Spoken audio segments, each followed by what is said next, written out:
Well, good day, everybody. This is Dom. It's been a long time since we've communicated, and I'm sending this out to the P3 task force, to all the members, to let you know that we've achieved a modicum of success. We were able to get the approval from the board vis-a-vis the Accounting Standards Implementation Committee, formerly the APC, to issue an exposure draft on the work that we've been working on, the draft, for, believe it or not, nearly 3 years. I've been on it for about 4, because I began with case studies working with some of you, and then we began as a task force roughly 3 years ago. It's been a long and arduous journey, but we're here. So I want to just go over the exposure draft with you and encourage each of you to reply to the exposure draft. Even if you don't want to answer all the questions, answer some, but circulate it among your circle of acquaintances, colleagues, and encourage them, even if it's just one area that they would like to respond to.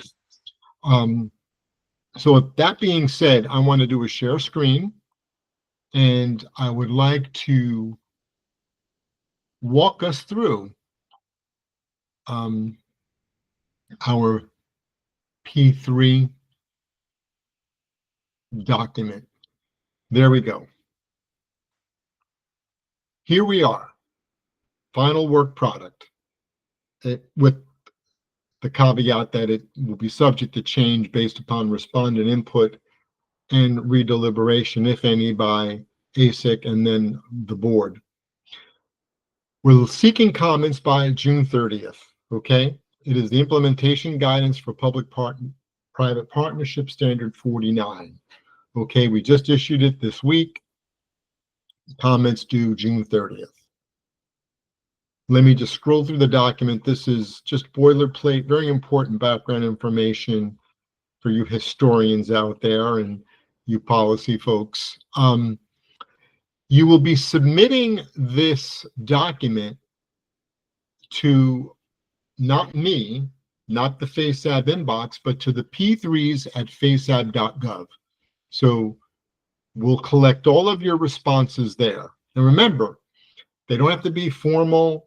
You don't need to get, your vice admiral, for example, to approve them. It would be nice, if any of them are still around these days, but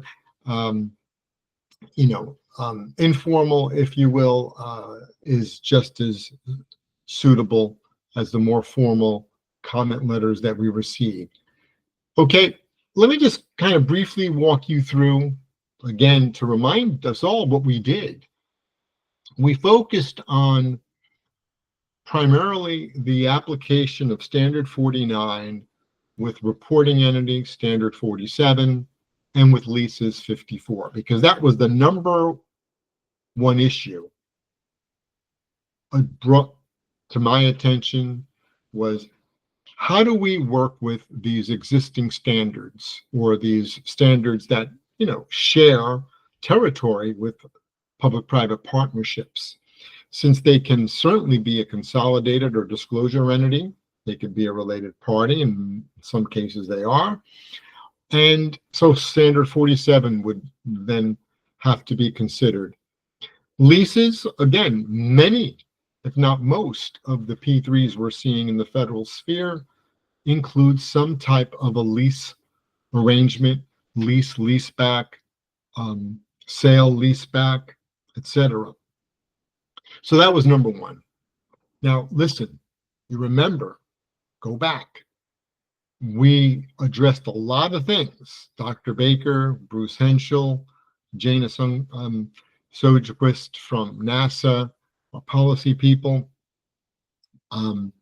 We addressed materiality, and we decided to kind of abandon it because it was getting out of hand. And that's something that TR doesn't really address.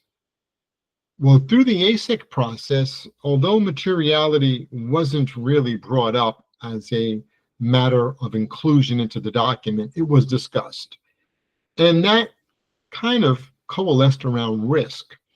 So our friends at the Treasury Department, I want to commend Brian Casto and Josh. They really improved the document from a risk reporting standpoint. So read this carefully. We'll go through it with a keen eye on risk reporting. Part of their thinking was P3 risk is a macro consideration.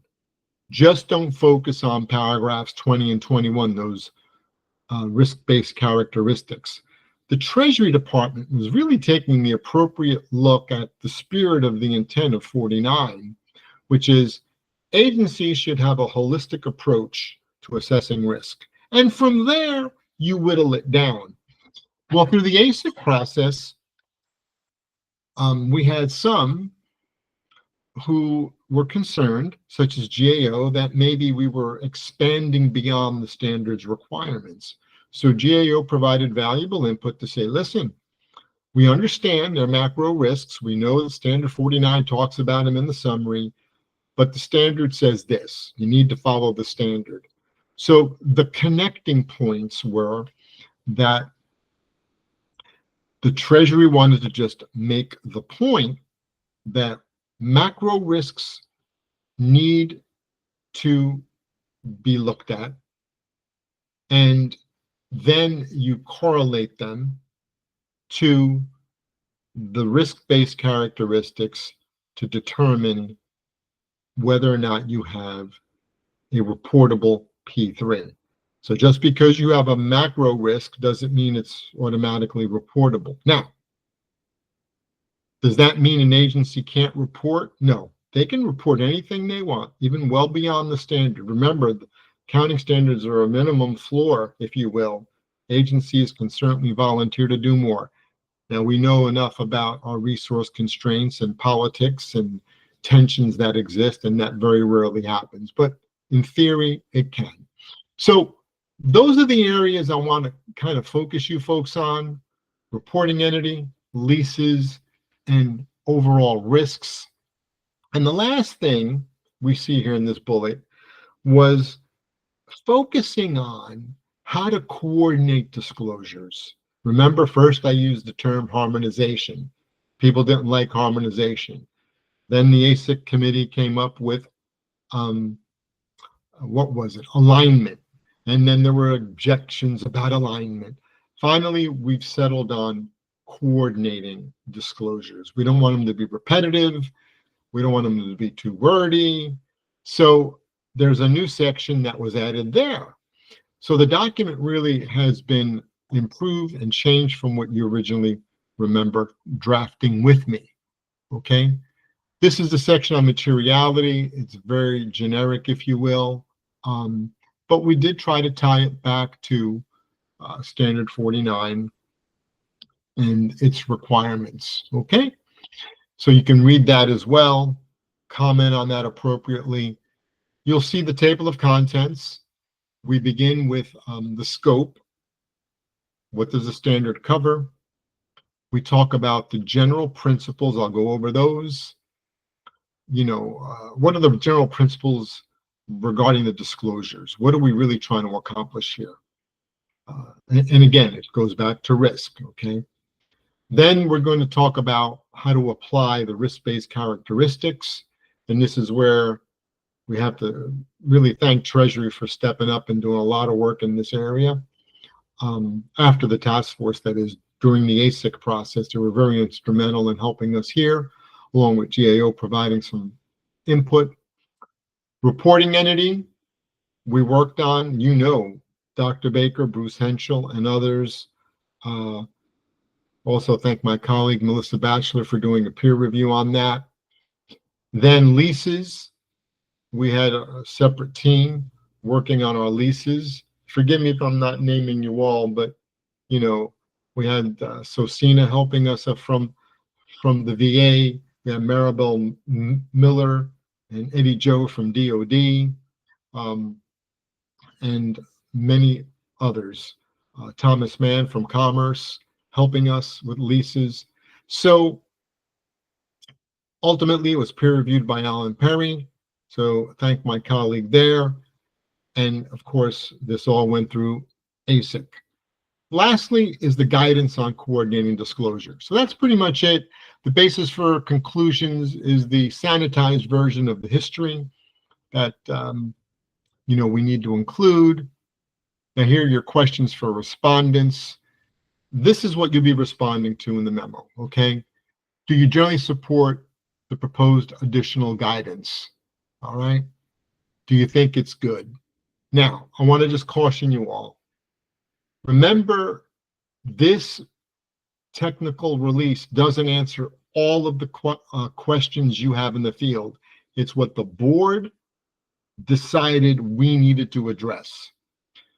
Even some on the ASIC did say, well, it doesn't go far enough. It's not addressing risk or materiality sufficiently. Well, the risk, I think, because Treasury stepped up, we've addressed. Materiality is something we struggled with, and the board doesn't want to wade into.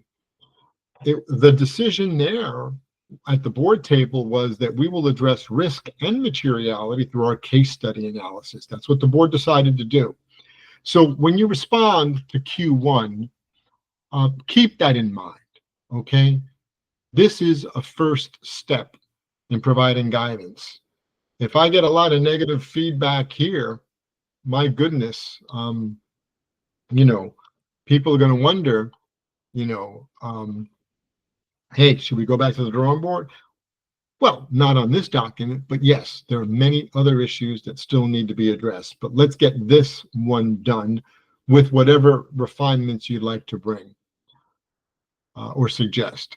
Question 2, we talk about, do you generally support the proposed guidance related to the risk-based characteristics in 49? We'll go through some of those as well. Question 3, do you support how the guidance attempts to clarify the relationship between Standard 49 and the reporting entity? Q4 asks the same question regarding 49 and leases, Standard 54. Q5 is, do you support the proposed guidance on how to coordinate disclosures? I don't think you'll have a problem there. Q6, do you generally support including the flow chart and the illustrations? Believe it or not, some did not want the flow chart. Very few, though. I mean, actually, I can count them on pretty much one finger, right? An objection. But again, it's a legitimate question. Do you think it works? We at the task force level certainly thought it worked. Many of you have told me informally you think it works, and you're happy that we have it. But again, circulate it among your colleagues and bring us whatever enhancements or changes you'd like to see. And lastly, question 7 is an open-ended question on anything else. So again, do you have to answer all 7? No, but please respond. And I ask that you keep in mind the necessity of having guidance, even if it's not totally what you're looking for. We're headed in the right direction, okay? So let's just go through some of the guidance here. Your proposed general principles, okay? Basically, we're trying to get to the fact that disclosures need to be coordinated, okay? So you could have a separate P3 note like DoD typically does. It's a multi-page note that refers to maybe leases or credit reform, okay? Or to other related notes within the AFR, their AFR. You could handle it that way. Or conversely, you can go from the leases note and talk about P3s there. If not all of your P3s are leases. We're trying to give you flexibility here. So please take a look at this section, all right? Then we have the guidance on applying risk-based characteristics. Okay, and here we have some questions and answers for you. And of course, many of these we developed at the task force level. Okay. So for example, question 11 in paragraph 11, a reporting entity's analysis of P3s would be expected to include a review of contractual agreements, guarantees, insurance, indemnification strategies, and private partner debt and equity, and also maybe your favorite Jell-O recipe, right? What specific risks within these agreements might give rise to the conclusive and suggestive? And this goes back to Treasury's point. Well, what might trigger paragraph 20 and 21 risks are the macro risks that we talked about in the summary or the introduction of Standard 49. What GAO was saying was, don't let that subvert or take the place of paragraph 20 and 21, and they were correct. So we attempted to at least say, hey, look, folks, you got to look at the macro risks and understand those, and then you use the paragraph 20 and 21 risks to determine if it's reportable, okay? That makes perfect sense. And that's why this Q&A is there. Again, thank you to Treasury for introducing that issue.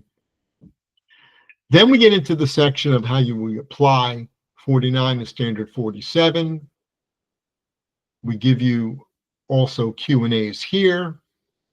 For example, if a private entity is consolidated and thus treated as being part of the overall reporting entity, does 49 apply? And we simply say no, because it's a private entity, okay? And it's consolidated. Now, those of you on the task force, remember, we had a different opinion. Our opinion was Standard 49 should still apply.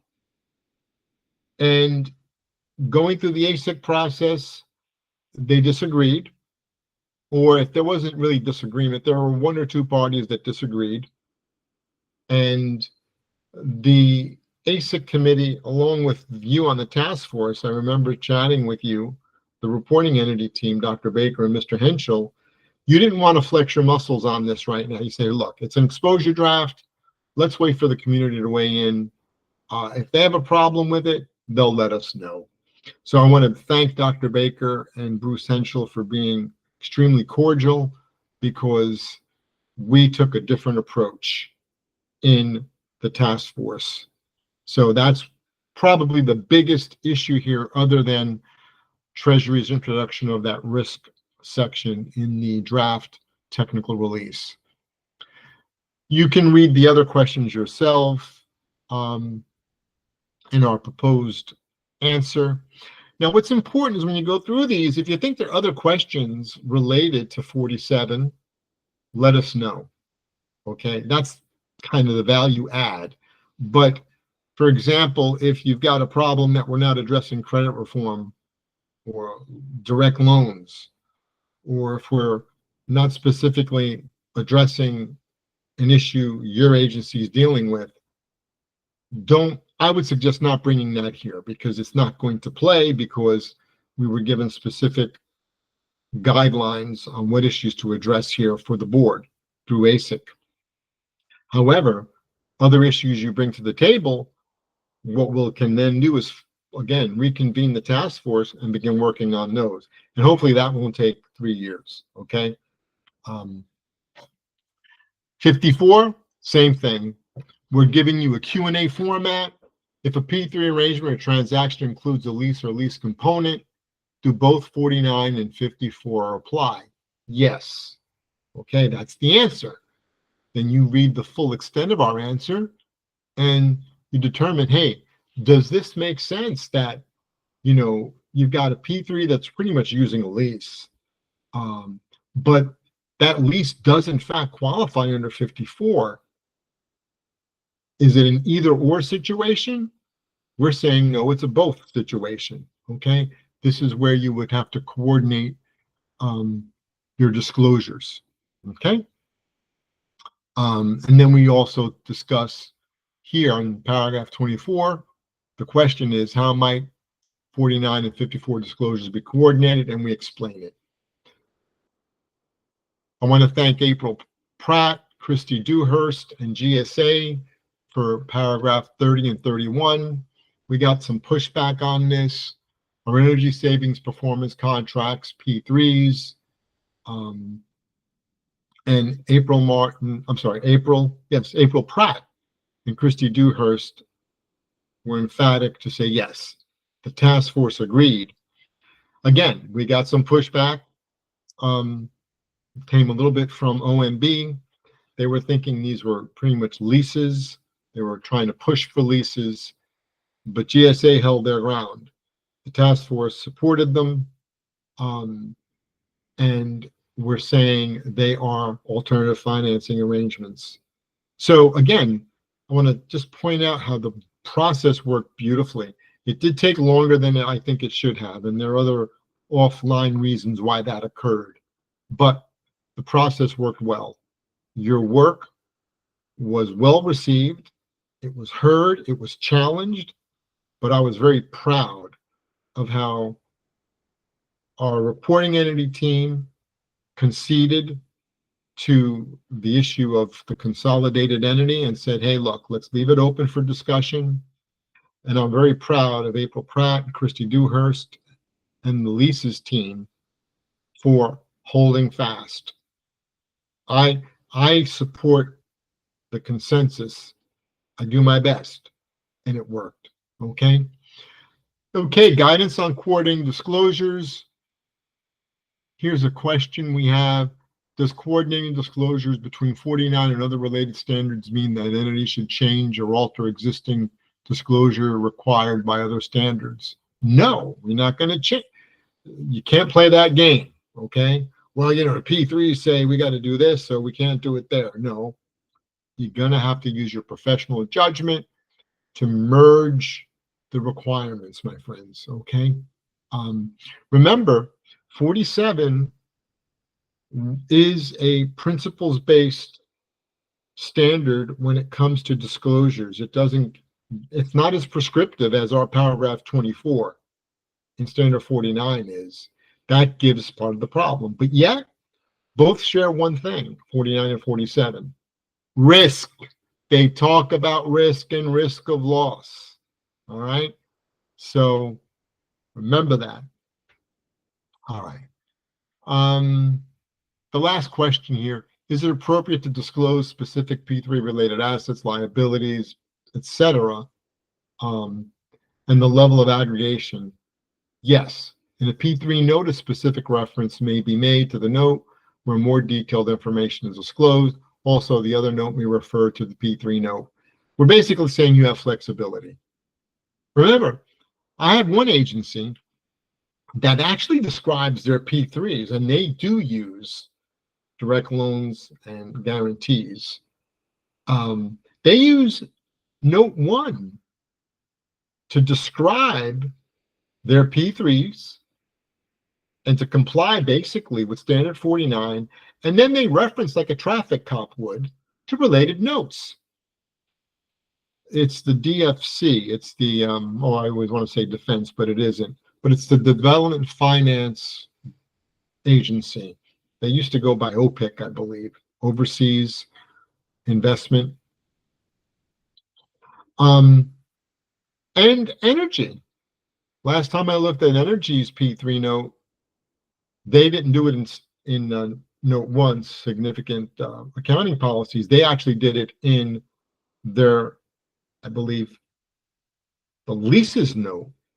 It might have even been in the leases note, but they basically looked at one note, talked about P3s there, and referred the reader to related notes and satisfied the requirements of 49 without having to do a separate P3 note like DOD and some other agencies do, which, by the way, I noted a few years ago, and I haven't done a follow-up, but if you want to see a really thorough note, look at the DOD P3 note.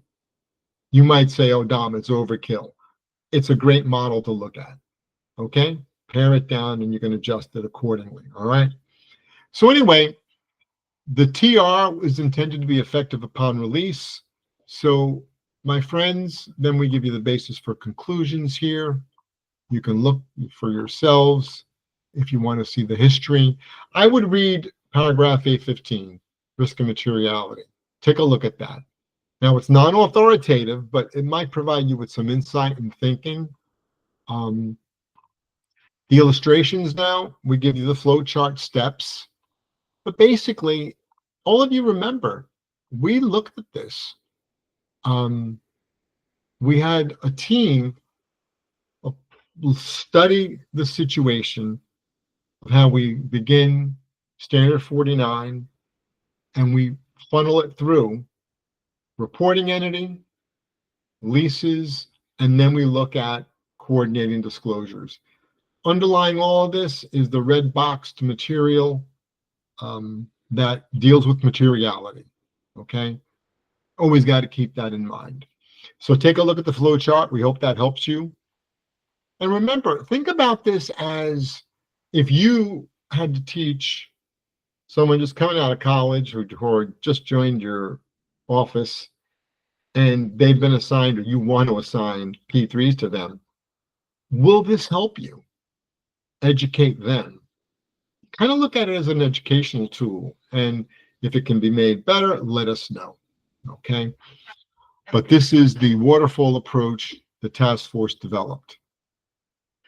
Then another enhancement that was made to your draft technical release was the inclusion of the disclosure requirements, just a repeat of the standard 49, 47, and 54. And that's it. I mean, that is what we have. So let me stop sharing. Again, we're looking for comments for June 30th. And I can only say thank you. And thank you for your patience. In addition to your technical prowess, we had an outstanding task force. I just want you to know that. And I don't want anyone to think that because the last year was very difficult getting this through ASIC, honestly, that it was a result of you. Not at all. It was a part of the due process. Okay, just keep that in mind. So at this point, I hope you're well for the Memorial Day weekend. I know it's been a little chilly and cold. You see, this is always on when it gets below 73 for me. I'm freezing. I want to wish you very well. Any questions? Call me, like Wilson Pickett. You call me. 703-309-4461. Just don't call me too late because then, then people start wondering. But anyway, I'm going to wish you a very wonderful, happy Memorial Day. God bless you and your families. Stay well, stay happy, stay warm. Take care. Bye-bye.